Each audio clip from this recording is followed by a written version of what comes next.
Wardell Stephen Curry, NBA legend, top 10 player of all time, depending who you ask. Undoubtedly the greatest shooter in NBA history, has changed the game of basketball as we know it. But that isn't how he started his career off. In fact, in his third season, he only played 26 games and averaged 15 a night. It was thought to be a potential injury risk. Of course, we all know that to be nonsense now, but it wasn't back in the day. So why am I bringing all this up? Because I need you to forget everything you think you know about Steph the Chef, and let me take you back through his resimulation journey.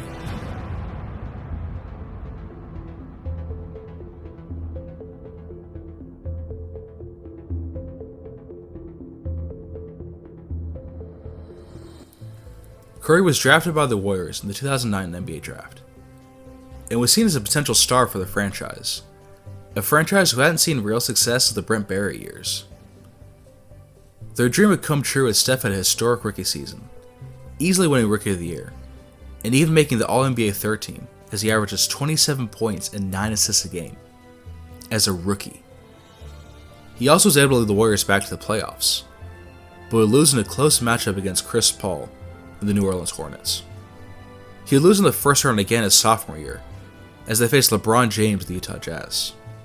Everything would change for Curry in the following year, as the Warriors managed to snag Kevin Durant in the offseason, and the two superstars would lead Golden State to be the top team in the West, as Durant wins MVP. They would make it to the second round this year, but would end up losing in 7 to Durant's old team, the Oklahoma City Thunder. The Warriors had all the talent in the world to win, but Curry and Durant couldn't stop bumping heads on who was the leader of the team. The following season, it became clear that Durant was the better player, and Curry took a step back and let Durant shine all the way to a finals appearance. They would be facing off against a team of seasoned veterans in the Philadelphia 76ers. However, Durant would continue to scorch them, starting the series off by winning the first 2 games at home. However, in Game 3, tragedy would strike as KD would shatter 3 vertebrae in his back, and it would be up to Curry to lead the Warriors to victory. They would lose the game. However, Curry would come back in Game 4 and score 38 to lead the Warriors to victory. However, Game 5? Oh man. Game 5 was potentially the worst choke job in NBA history. With the series on the line, Curry ended up only scoring 5 points. 5. And to make it only worse on his legacy, Monta Ellis would take over for the Warriors this game, and would lead them to victory in a tightly contested fourth quarter, and would take home the Finals MVP. Curry was obviously the better player, but with how much he had choked in Game 5, there was no way he was going to be winning any awards. After wrecking his spinal cord, Durant was never quite the same, and would suffer from injuries just about every single year, and Curry dealt with his fair share as well. The Warriors would be in and out of the playoffs for the next 5 years, and while Durant and Curry continued to win many individual awards, and were seen as potential contenders every year, it never seemed like they were going to make it all that far. That is, not until 2018, when Stephen Curry comes back from the offseason better than ever, and averages 35 a game with 10 assists. The only reason he doesn't win MVP is because of Russell Westbrook, who single-handedly took the Knicks from being bottom feeders to the first seed. However, Curry would get the last laugh, as he would win the Finals in 5, and would win his first Finals MVP. The following season, he won his first MVP with similar averages, and would yet again make it to the Finals, only to lose to the star-studded Celtics in 7 closely contested games. And with that, we are caught up to the present.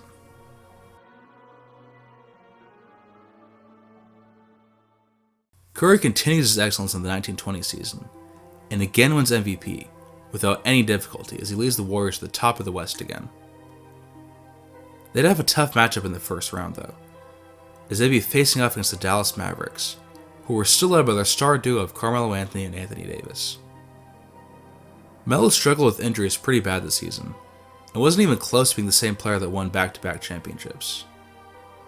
Needless to say, the Warriors took care of them in 6, and would advance on to face their arch nemesis, the Sacramento Kings.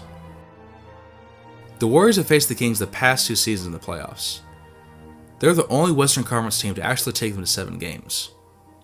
In fact, both times the Kings actually had the upper hand, and the Warriors had to rely on Curry to bail them out in the last few games. This season would yet again prove to be a worthy matchup, as after the first 2 games, they're tied up 1 apiece, as Hayward and Curry took turns exchanging buckets. Game 3 would be much of the same, as Hayward hits a contested shot in the paint, then Curry converts on the and 1, and then Hayward gets fouled in the paint and hits his free throws. 7 hits the open floater, then comes back and hits the... oh, never mind. He misses actually. Could have fooled me as he's literally got 44 points and f***ing 73% from the field. The Kings come back in transition, and Hayward finds Paul George who hits the open midi. Curry tries to take it straight in, but probably for the first time this game, he misses 2 field goals in a row. Hayward goes for a contested midi in transition. He passes off to Dwight Powell, who posts up for a minute before dishing it to the cutting Hayward who again scores it. But that's alright. The Warriors are only down by 5 and have 19 seconds. Surely with a decent play... okay, what the f*** was that? Why would you ever have a play end with Kenneth Faried being the one that's shooting it? It's okay though, because he got fouled. He just gotta score his free... okay, yeah, that was toughie. Okay, maybe the next... yikes. Yeah, that's a tough way to lose Game 3. They end up losing Game 4 too, and would be down 3-1, a position they were all too familiar with. But yet again, with his team's fate on the line, Curry does the impossible and drops 55 in Game 5, then 57 in Game 6. It would all come down to Game 7, which would end up being a close contest. I'm just kidding. Curry drops 32 and crushes the Kings by 18. Yet again, foiling Sacramento's championship aspirations. Sorry to the 3 Kings fans out there watching this, but I mean, hey, at least you're making it to the playoffs. That's more than a team can do in real life.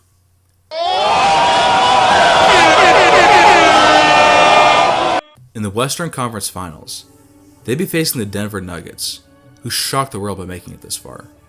They had the 1st and the 3rd pick in this year's draft, and with it selected Zion Williamson and R.J. Barrett, who'll be going on to join Karl Anthony Towns and De'Aaron Fox.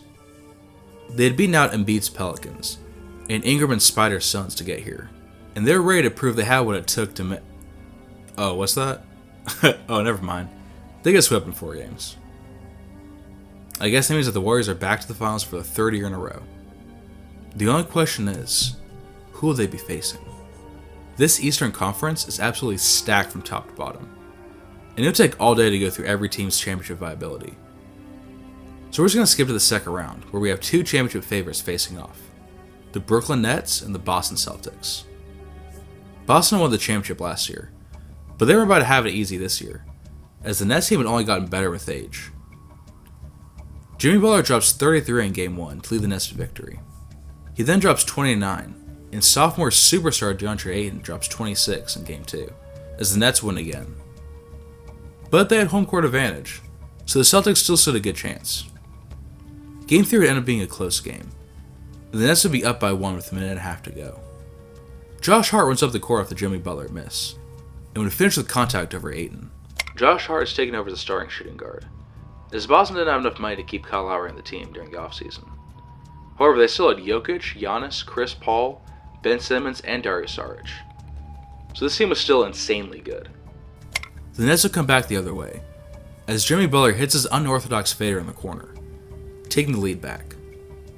Chris Paul would take it back the other way, and wasted no time to launch it from deep off the screen from Jokic. And of course he hits it. Butler would post up in the exact same place on the other end, and again splashes in the fade over Hart. The Celtics call a timeout, and run a pick and pop with Paul and Jokic, who's left absolutely wide open at the 3 and knocks it down, putting Boston up by 3. Brooklyn decides to not call a timeout, and finds Rubio open in the paint. He fumbles with the ball, however, so by the time he puts up the shot, his defender is all in his face. Ayton grabs the board, however, and flushes it down, bringing them within 1. Chris Paul dribbles out the clock, and makes his move with the shot clock winding down, darting towards the basket. He fakes a spin, then hits Jokic in the paint, who converts on the foul. He hits his free throw as well, putting Boston out of reach, and they would take Game 3. Unfortunately, that'll be the last game that Boston will win, as Chris Paul goes down with an injury in Game 4, and the Nets would pretty easily win in 5. Okay, Now we get to talk about the series I've been dying to talk about. The Chicago Bulls versus the Cleveland Cavaliers.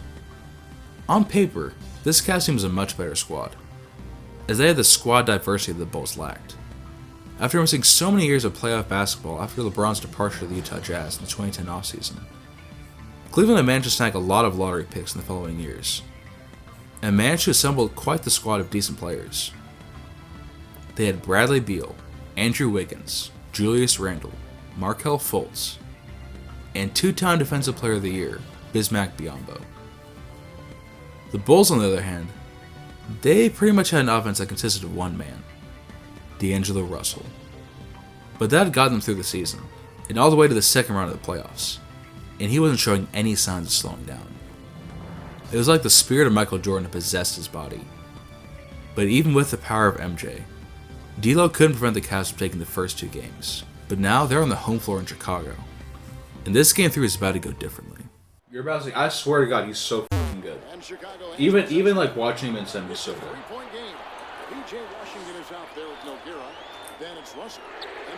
Look at this shit. Effortless. Look at that. He cannot be stopped. I swear to God, he's so good. Wait. Dude. Doc Rivers is the coach for the Bulls. I swear to God. Did you see that? Oh, that's it? Oh, no, that's not. Okay, that's game. Alright, good game. Good game. There's the GOAT right there, D'Angelo Russell. Game 4 would also be close, but it would again come down to my main man, D'Angelo Russell. Oh, Russell's back. Russell's back. Let's go. I'm telling you, 2K is fucking stupid, bro. They don't know what they're doing. Watch, dude, just watch my boy. Watch my boy. Oh no! Even temperament. He said, I like the energy, but don't rush. Don't force things. Let the game come to you. Kevin, it's difficult. I cannot believe that happened. Oh my God. Oh, Jusnot's hyping up Russell too. That is embarrassing. Game 5 would be another close one, as the Bulls will lead by 4 with a little over a minute left. MPJ inballs it to Russell, who goes straight up for a 3 and knocks it down, making that his 50th point of the game. On the other end, Russell gets matched up against Jackson Hayes, who grabs the rebound off the miss and puts it back up. D'Lo fouls him as he still makes it, and that was his last foul, so he's out of the game, putting the Bulls in a tight spot. Hayes hits the free throw too, and it's now a 4-point game. Fournier passes into PJ Washington in the paint, but Jackson Hayes meets him up in the air and swats it away, and it'll be the Cavaliers' ball. Wiggins posts up on the other end, hits a fadeaway, making it a 1-possession game. Unfortunately for the Cavs, Fournier converts on the shot in the paint, and they never really recover as the Bulls take Game 5. Game 6 is, as you expected, another close one, as the Cavs lead by 1.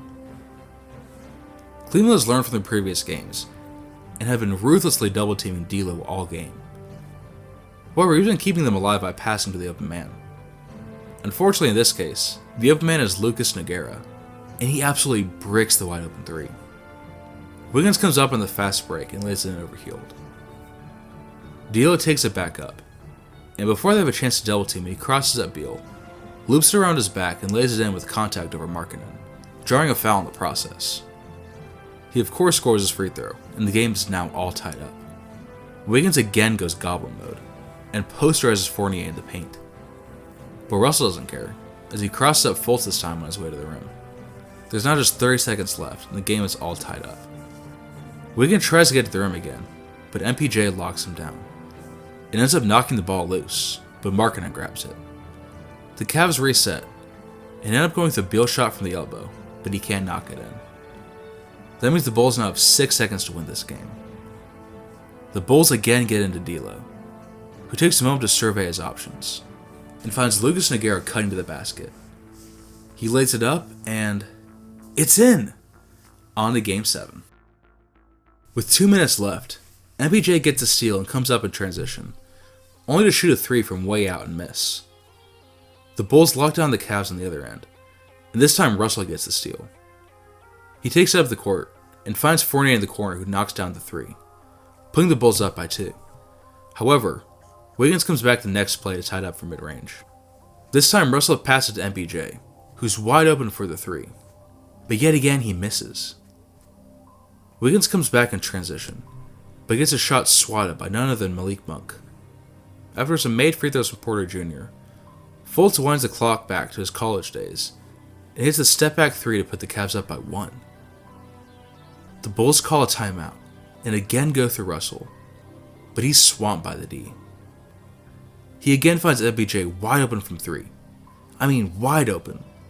The closest player is literally 30 feet away. But yet again, he misses it. But it's okay, he's got another chance. He misses it again! This man is such trash, dude. Oh my god.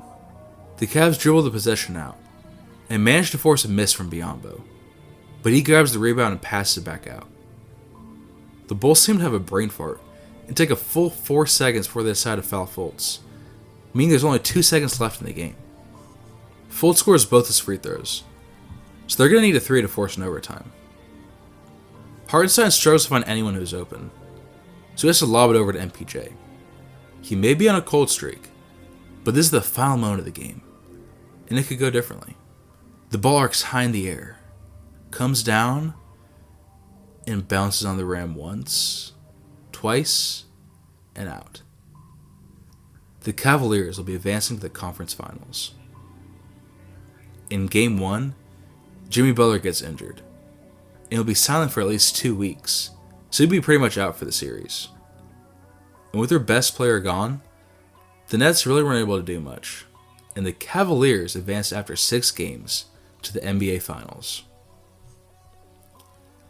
This certainly isn't the finals anyone expected, and definitely not the one anyone wanted. But that's how it goes almost every year. One of the best teams always has injury struggles, and it's in those moments that teams have to prove they're more than just their best player. And the Celtics and Nets just couldn't. That's what sets this Cavaliers team apart. They truly are a sum of their parts. I mean, sure, Bradley Beal's their best player, but not by much. He's an all-star level player, but he would never have made it this far on his own. This Cavaliers team is built all the way down to the 10th man in their rotation, and they can combat just about any threat they come across. Any threat, that is, except for the Golden State Warriors. Curry absolutely rips them to shreds in the first 3 games, and leads the Warriors to a 3-0 lead. The Cavs take Game 4, and come out strong in Game 5, leading by double digits going into the 4th quarter. However, the Warriors come back strong in the 4th, and outscore Cleveland by 18 points, and have a 4-point lead with 2 minutes to go. Alright, let's jump in and see if the Cavaliers can hang on. Okay, so they fouled Curry, and then they fouled Curry again, and then Durant. Oof, yeah, this isn't looking good. They're now down by 7. Alright, maybe they don't have a chance. Oh, what's this? What is happening? In the span of 16 seconds, the Cavaliers have brought a 7-point game to a 2-point game, and there's just a minute left. Curry brings it back up, and finds Trey Lyles wide open on the baseline. But he bricks it. The Cavaliers take it back on the fast break, and Wiggins hits the 3! The Cavaliers are up! The Warriors call a timeout, and Coach Don Nelson is none too pleased. He decides to run a bait and switch with Curry, who runs around pretending to try and get open, as Beal shifts over to double team him, leaving Gary Trent open for the cut, and he slams it in. Cleveland calls their own timeout, and decide to feed the hot hand of Wiggins. He puts up against Durant, then takes a huge step back to create the space he needs, but his shot rims out. The Cavs are forced to foul Curry, and he knocks in both his free throws, meaning they have 16 seconds to try and force an overtime. Wiggins takes it up and tries jogging by Durant, but he uses his length to stop him. He's forced to pass it out to Julius Randle, who's wide open at the 3-point line. But instead of shooting it, he chokes and passes to Fultz, who's Curry all in his face as he launches it, and it rims out again. And just like that, the Golden State Warriors are champions yet again. Curry of course wins Finals MVP, averaging 37 points, 10 assists, and 2.5 steals per game, and has now cemented himself as the greatest Warrior of all time. Thank you for tuning in for yet another episode of my 2K ReSimulation series. It's kinda wild we got a Warriors-Cavs finals, but I'll admit it's kinda strange not having LeBron there. If you enjoyed this episode, please drop a like on this video, and go ahead and subscribe if you haven't already to see what happens next. Also, if you want to see these simulations happen live, follow me at Twitch at twitch.tv/BigWordBallin. By the time this video goes up, I'll probably be done simuling the 2021 season. But that means I still got 2 whole seasons to go before I catch up to the present. But that'll do it for this video. So I'll see you next time. Peace.